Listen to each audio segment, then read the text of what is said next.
For most of human history, throwing away half the animal would have been unthinkable. The bones, the organs, the marrow, these weren't scraps, they were the prize, the most coveted bites at the feast.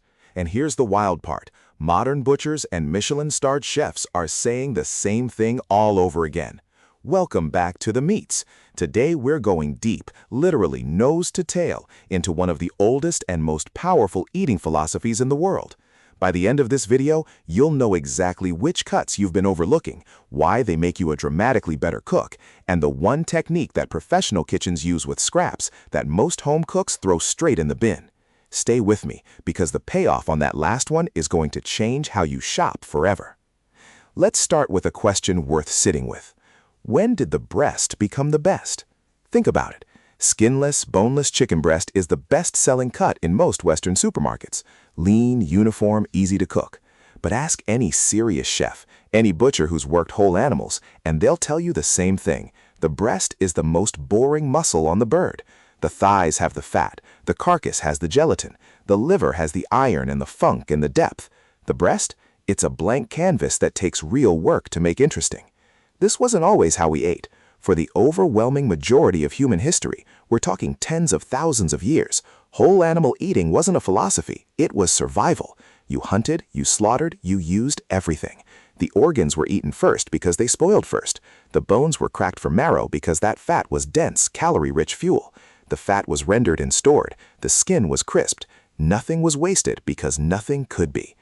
Then industrialization happened. Refrigeration, factory farming, the ability to buy exactly one part of one animal, wrapped in plastic, any day of the week. Convenience was extraordinary, but something got lost. The skill, the knowledge, and honestly, a whole layer of flavor that most people have never experienced. Here's where it gets really interesting, and this is the open question I want you to hold on to for a minute. Why do restaurant dishes taste so much richer than the same recipe at home? You'll get that answer soon, and it has everything to do with the philosophy we're talking about right now. Nose-to-tail cooking as a modern movement really crystallized in 1999 when British chef Fergus Henderson opened St. John Restaurant in London and published his now legendary cookbook. Henderson didn't invent whole animal cooking, he just named it, played it beautifully, and served it to a world that had forgotten it existed. Roasted bone marrow with parsley salad, braised pig's head, crispy pig skin. Dishes that sound challenging on paper, but taste extraordinary in the mouth, and chefs around the world paid attention. But here's the part that matters for you at home. Nose to tail isn't just about eating awful and impressing your dinner guests. At its core, it's a cooking philosophy that makes every single meal better.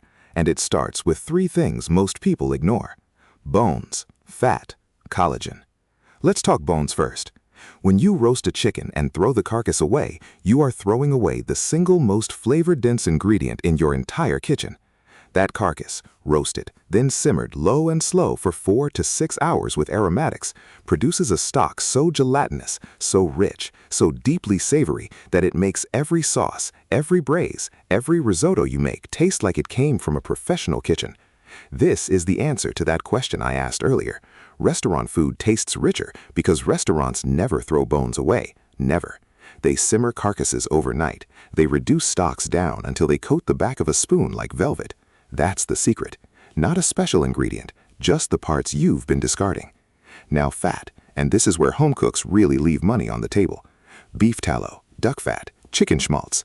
These rendered animal fats have been used in kitchens for centuries, and they do something that olive oil simply cannot. They carry meat flavor. When you roast potatoes in duck fat, you're not just adding richness, you're adding a layer of savory depth that no plant-based oil can replicate. Beef tallow has a smoke point north of 400 degrees, which makes it ideal for searing steaks in cast iron, and it gives you that crackling mahogany crust that makes the outside of a great steak taste like its own thing entirely. Pitmaster's tip right here. Next time you cook a fatty brisket or a pork shoulder, collect the rendered drippings. Don't pour them down the sink. Let them cool, skim off the fat layer, and keep it in a jar in your fridge. Use it to sear your next steak. The flavor compound transfer is real. You're essentially cooking your steak in concentrated meat essence. Now let's escalate to collagen, because this is where nose-to-tail philosophy completely transforms your cooking. Collagen is the connective tissue that runs through tough cuts, oxtail, beef cheeks, pig trotters, short ribs. Raw, it's chewy and almost inedible, but take it low and slow, between 200 and 210 degrees for hours, and something extraordinary happens. The collagen breaks down into gelatin, and gelatin is what gives a braise that glossy, lip-coating, rich mouthfeel that makes you want to eat the bowl. It's what makes a properly made beef stew taste completely different from one made with lean muscle meat only. The gelatin is the soul of the dish. Oxtail is one of the most underused cuts in any butcher case, and it is also one of the most magnificent. Braise it for 3 hours in red wine, tomatoes, and beef stock.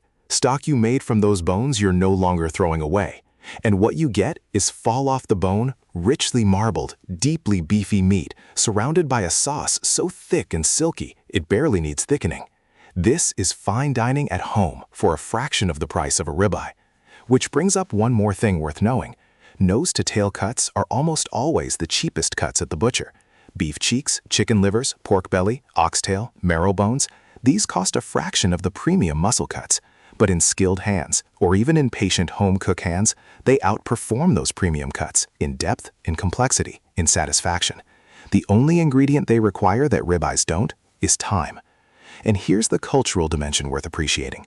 Nose-to-tail isn't a trendy Western rediscovery for most of the world. In West African cooking, offal and trotters are central. In Vietnamese pho, beef bones are simmered for 12 to 24 hours. That's the whole point. In French cassoulet, the duck confit and the pork skin are non-negotiable. In Argentinian asado culture, the glands and sweetbreads hit the grill before the steaks do. For billions of people, whole animal cooking never stopped.